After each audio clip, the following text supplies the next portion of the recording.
again, and welcome back to Arise and Thrive. We are diving deep today into Neville Goddard's Feeling is the Secret. Oh, a classic. It really is. And, this book has just captivated so many people with its idea that you can shape your reality just through feeling. It's incredibly empowering, isn't it? That's why I think it's so popular. People are drawn to this idea that they're not just, bystanders, standing by and watching life happen to them, but they can actually create their experiences. I absolutely agree. So let's jump into Goddard's philosophy. He starts with a pretty radical statement. Consciousness is the only reality. Not just a reality, but the reality. Right. So he's saying that the world that we see and feel and interact with is really just a projection of our own consciousness. Yeah, it's a powerful concept. He's basically saying we are not separate from the world around us, but intimately connected to it through our consciousness. Have you ever noticed how, your mood or emotional state can influence how you perceive the world? Oh, absolutely. Like when I'm feeling joyful and optimistic, the world just seems brighter and friendlier, full of possibilities. Right. But then when I'm feeling down or anxious, everything just feels heavy and difficult. Exactly. That's a glimpse into what Goddard is talking about. Yeah. Our inner state shapes how we perceive the outer world. He actually draws a parallel to the Hermetic principle, as within, so without. Oh, interesting. It's about recognizing that our inner world really creates our outer world. Okay, so everything begins with consciousness. What about all the stuff we're not consciously aware of? What about the beliefs and programs that are running in the background? Like, are we just at the mercy of our subconscious? Well, that's where Goddard's explanation of the conscious and subconscious minds comes in. And it's interesting. He uses this analogy. He describes the conscious mind as male, responsible for generating ideas, and the subconscious as female, the aspect that gives those ideas form and brings them into being. So think of the subconscious like a fertile garden. Whatever seeds we plant there will grow. So our subconscious mind is constantly absorbing the impressions that we're feeding it, whether we're aware of it or not. Precisely. And here's the thing, the subconscious mind, it's not selective. It doesn't, judge our thoughts or decide which ones are good or bad. It just accepts whatever we feel to be true. So if we constantly worry and doubt and fear, those are the seeds that we're planting. And those are the experiences that will manifest in our reality. Exactly. So that brings us to the heart of Goddard's teaching, right? Yeah. Feeling is the secret. It's not enough to simply, think about what we want, visualize it, or even write it down. We have to feel it as if it's already real. Yes, and that feeling, it's the key that unlocks the creative power of the subconscious, you know? Imagine like an actor so deeply immersed in a role that they become the character. They embody the thoughts, the feelings, actions of that character so completely that it becomes their reality. That's a great analogy. But, what about when our current reality contradicts our desires? What if, let's say, I'm feeling financially strapped, but I desire abundance? How do I maintain the feeling of abundance when my bank account's telling a different story? That is a fantastic question, and that's what we're going to be diving into in the next part of our deep dive. Welcome back. So you were asking about how to cultivate a feeling that contradicts your current reality, right? Exactly, yeah. Well, Goddard provides some specific techniques for bridging that gap. One of them is what he calls revision. It's this idea that we can consciously rewrite the narrative of our past. So instead of dwelling on past events that reinforce our current limitations, we can choose to focus on a more desirable outcome. Precisely. Imagine you had a job interview that didn't go well. Instead of replaying that experience with all the feelings of disappointment and self-doubt, you can revise it in your mind. Imagine yourself, walking out of that interview feeling confident and knowing you nailed it. You relive that revised experience with all the positive emotions and imprint that new feeling into your subconscious. It's like almost a spiritual practice, Absolutely. And it kind of leads into another powerful technique, which is what he calls the state akin to sleep. Remember how we talked about sleep being a gateway to the subconscious? Right. Well, Goddard suggests that we can actually induce this state consciously even while we're awake. Wait, are we talking about self-hypnosis here? It's similar, but not quite. You find a quiet space where you can really relax deeply. Goddard recommends lying flat on your back, but you can sit comfortably if you prefer. The key is to enter a state of deep relaxation, kind of like that drowsy feeling just before you drift off to sleep. Oh, okay, yeah. You're creating a space where your conscious mind takes a back seat. You got it. And once you're in that relaxed state, you can start impressing your subconscious with the feeling of your wish fulfilled. Remember, It's not about visualization or logical thinking. It's pure feeling. You engage all your senses. Like, what would it feel like to have what you desire? What would you see? What would you hear? What would you smell, touch? The more vivid and immersive the feeling, the more effectively you're programming your subconscious mind. So you're not just thinking about abundance, you're feeling the joy of financial freedom, the security, the possibilities it opens up. Exactly. And as you practice this technique consistently, your mind begins to default to those positive feelings, even when your external circumstances haven't quite caught up yet. Okay, I can see how that starts to shift your whole perspective.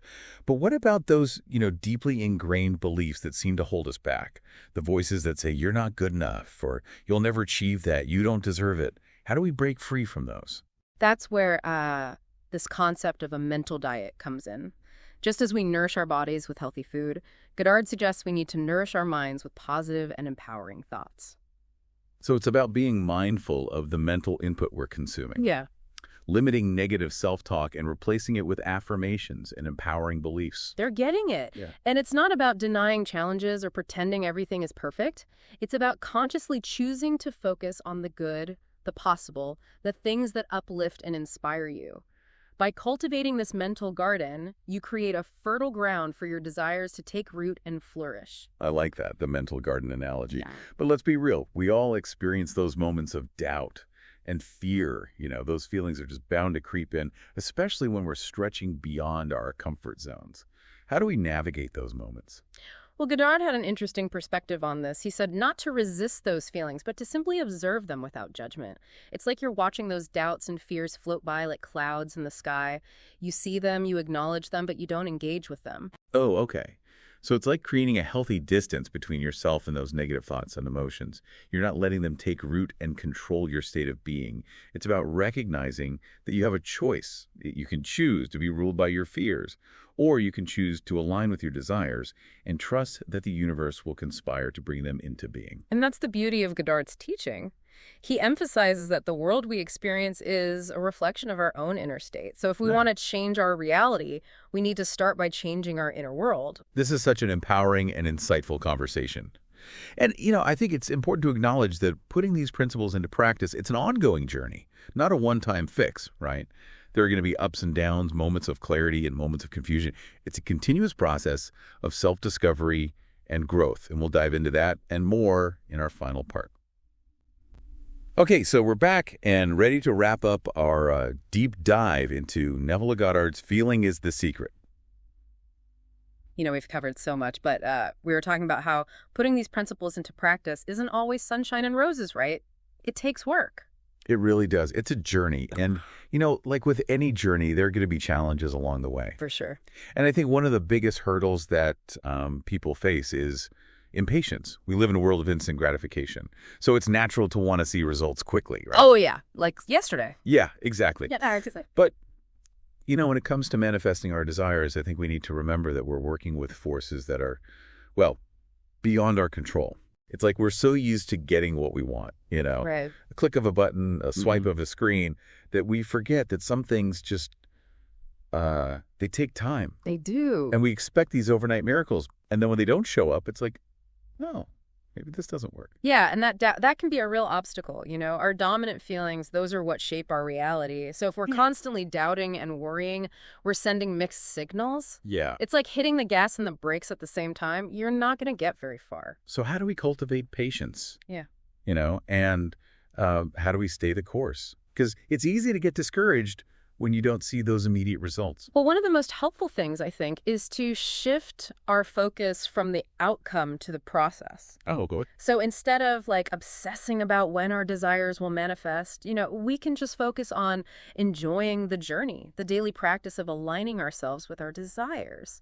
Just feeling good now. So finding joy in the present moment rather than constantly chasing after some future ideal. Exactly. And that doesn't mean that we stop wanting things or we give up on our dreams. It just means that we release the need to control how or when they manifest. We trust that the universe has a plan, and we focus on those good feelings, those positive feelings, because those are paving the way. Does that make sense? It does, yeah. It's almost like surrendering to a higher power, like letting go and allowing things to unfold. It's a similar concept, yeah. It's about trusting the process, Yeah. recognizing that we're not in complete control. And another challenge that comes up a lot is those pesky limiting beliefs. Even when we're really trying to think positively, use affirmations, they still pop up. Oh, yes. They're so frustrating. It's like they just lurk in the shadows, waiting to sabotage us. Right. So how do you deal with those limiting beliefs when they show up? Well, Goddard's mental diet that comes into play here. Remember, we talked about how we're constantly feeding our minds with information and thoughts and impressions. It's just like choosing what we eat, Yeah. If we're trying to be healthy, we want to make good choices. Same with our minds. So instead of dwelling on those negative thoughts and beliefs, we can consciously choose to focus on affirmations or inspiring stories, uplifting content, that kind of thing. Yeah. It's not about pretending that challenges don't exist or that everything is perfect, but it's about choosing to focus on the good, the positive, the things that uplift and inspire us. As we cultivate this mental garden, we start to weed out those old beliefs. Yeah, that makes sense. This has been such a great deep dive. Goddard's work really does offer such a empowering perspective on how we can shape our reality. It really is a message of hope and possibility. It's this reminder that we're not just victims of circumstance, we're active creators. And while it takes time and effort to master these techniques, I really believe it's worth it. I agree. So for our listeners who are ready to embark on this journey of self-discovery, transformation, what's the one key takeaway you leave them with? Just remember this. The world is your mirror, reflecting back to you the beliefs and feelings that you hold inside. So, choose those beliefs and feelings wisely. That is great advice. And on that note, we'll wrap up our deep dive into Neville Goddard's Feeling is the Secret. It's been such a fascinating exploration of how we can tap into the power of our minds to create the life that we want. Absolutely. And as always, thank you for joining us on Arise and Thrive. We'll be back soon with another fascinating deep dive into ideas that matter. Until then, keep diving deep, keep exploring, and keep creating the reality you desire.